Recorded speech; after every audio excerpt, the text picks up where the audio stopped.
Kesempatan kali ini kita akan membahas nikmat-nikmat yang telah Allah anugerahkan kepada Bani Israel. Hal ini Allah terangkan dalam surat Al-Baqarah. Di antaranya, 1. Allah telah melebihkan Bani Israel dari semua umat yang lain di alam ini pada masa itu. Allah telah menganugerahkan kejayaan, nabi dan rasul dari mereka, antara lain Nabi Yusuf, Nabi Musa, Nabi Harun, Nabi Dawud, Nabi Sulaiman.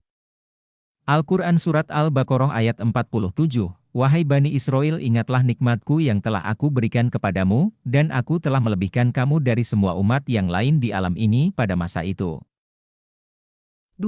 Allah telah menyelamatkan Bani Israel dari kekejaman dan kebengisan Fir'aun yang hendak memusnahkan mereka, dengan menyembelih anak laki-laki mereka dan membiarkan anak perempuan mereka.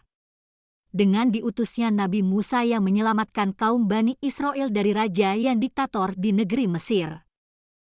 Ayat 49, dan ingatlah ketika kami menyelamatkan kamu dari Fir'aun dan pengikut-pengikut Fir'aun.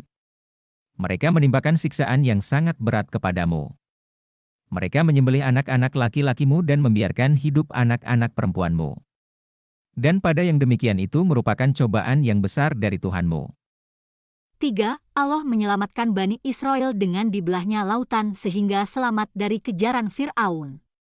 Setelah Nabi Musa menang tanding dengan penyihir Fir'aun, penyihir itu beriman kepada Tuhan Musa yakni Allah Subhanahu wa Ta'ala. Hal ini membuat Fir'aun marah dan hendak membunuh Nabi Musa dan pengikutnya, lalu Nabi Musa lari dan sampai di tepi laut, dan Allah menyelamatkan mereka dengan terbelahnya lautan, sehingga dapat menyeberang dengan selamat. Sedangkan Fir'aun tenggelam dan mati di laut.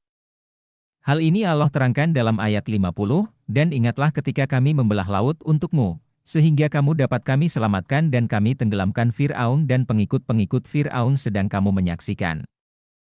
4. Allah telah memaafkan kesalahan kaum Bani Israel saat berbuat kesalahan yakni menyembah patung anak sapi. Setelah Raja Fir'aun mati, Nabi Musa pergi ke Bukit Hursina untuk menerima wahyu dari Allah, lamanya 40 hari.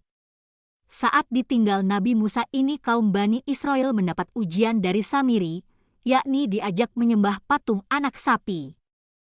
Kaum Bani Israel terbujuk dan menyembah patung anak sapi tersebut. Kemudian Allah memaafkan kesalahan mereka tersebut dengan bertaubat. Firman Allah dalam ayat 51 dan 52, ayat 51, dan ingatlah ketika kami menjanjikan kepada Musa 40 malam, kemudian kamu Bani Israel menjadikan patung anak sapi sebagai sesembahan setelah kepergiannya, dan kamu menjadi orang yang dolim. Ayat 52, kemudian kami memaafkan kamu setelah itu, agar kamu bersyukur. 5.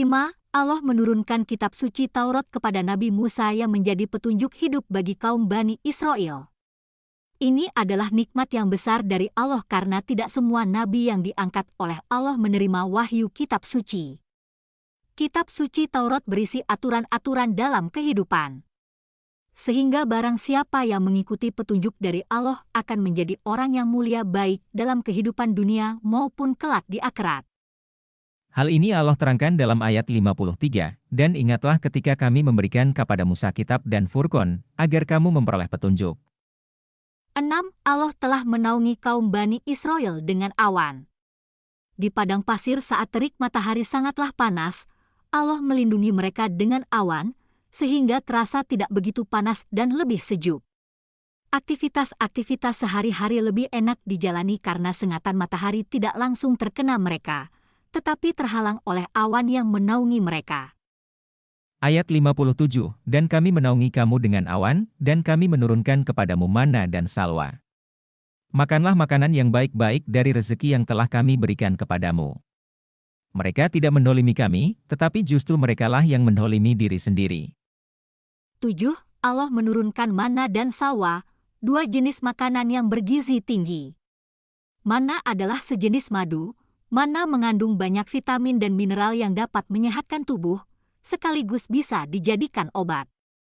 Sedangkan salwa adalah sejenis burung puyuh. Salwa mengandung protein tinggi yang enak dikonsumsi setiap saat. Salwa mudah didapatkan karena memang banyak disediakan oleh Allah untuk kaum Bani Israel. Dari dua jenis makanan mana dan salwa sudah cukup untuk menjamin kelangsungan hidup mereka. Ayat 57, dan kami menaungi kamu dengan awan, dan kami menurunkan kepadamu mana dan salwa. Makanlah makanan yang baik-baik dari rezeki yang telah kami berikan kepadamu. Mereka tidak mendolimi kami, tetapi justru merekalah yang mendolimi diri sendiri. 8. Allah memberikan air yang berlimpah pada kaum Bani Israel. Air sangat penting dalam kelangsungan hidup manusia. Walaupun hidup di padang pasir, kaum Bani Israel tidaklah kekurangan air. Allah telah menurunkan nikmat-Nya setelah Nabi Musa berdoa memohon air pada Allah, kemudian diperintahkan memukul batu dengan tongkat. Seketika itu memancarlah dari batu itu 12 mata air. Sehingga tiap-tiap suku dari Bani Israel mendapat satu tempat mata air yang melimpah airnya. Firman Allah dalam ayat 60, dan ingatlah ketika Musa memohon air untuk kaumnya, lalu kami berfirman, pukullah batu itu dengan tongkatmu. Maka memancarlah darinya 12 mata air. Setiap suku telah mengetahui tempat minumnya masing-masing.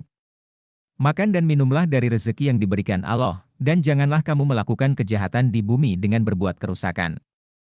Demikian nikmat-nikmat yang telah diterima kaum Bani Israel, nikmat dari Allah yang luar biasa besar. Allah Maha berkehendak, melimpahkan nikmat kepada siapa yang Allah kehendaki, dan membatasi kepada siapa yang Allah kehendaki. Jangan lupa like and subscribe untuk mendukung channel ini.